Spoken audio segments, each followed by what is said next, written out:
Hi, guys.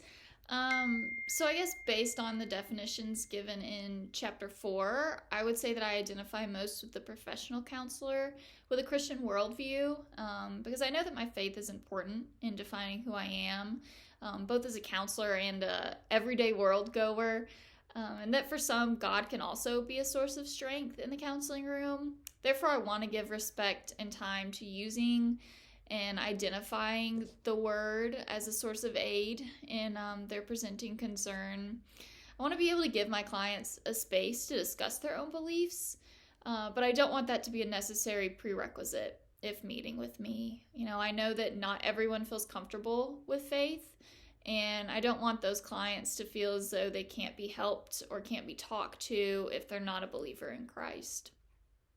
While I'm navigating my Christian faith commitments and how they affect me as a counselor in the room with a client, I believe that conversation and knowledge about the client's personal beliefs is going to be extremely important.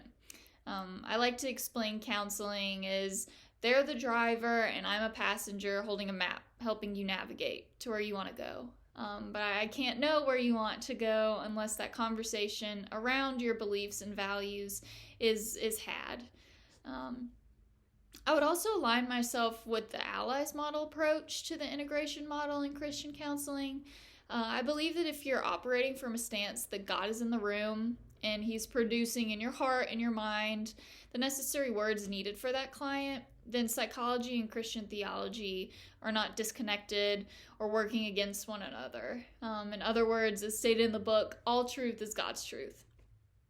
But I see some challenges arising in the integration model as a whole because it could become like bogging you down, using too many theories or becoming overwhelmed with the amount of theories that can be used for a specific problem can kind of end up focusing on fixing the client and less on listening and empathizing. I've actually seen that with especially CBT, I can feel myself becoming too concerned with the outcome rather than the process. Code A4B of the ACA Code of Ethics is a great reminder that as counselors, it's imperative that we focus on what the client needs. The therapeutic space is meant to be non-judgmental and a safe place for our clients. It might actually be one of the few places, and you might be one of the few people that this client is actually allowed to unapologetically be themselves and the first time they're listened to. So I just want to make sure that they're put first and that they know that that's my priority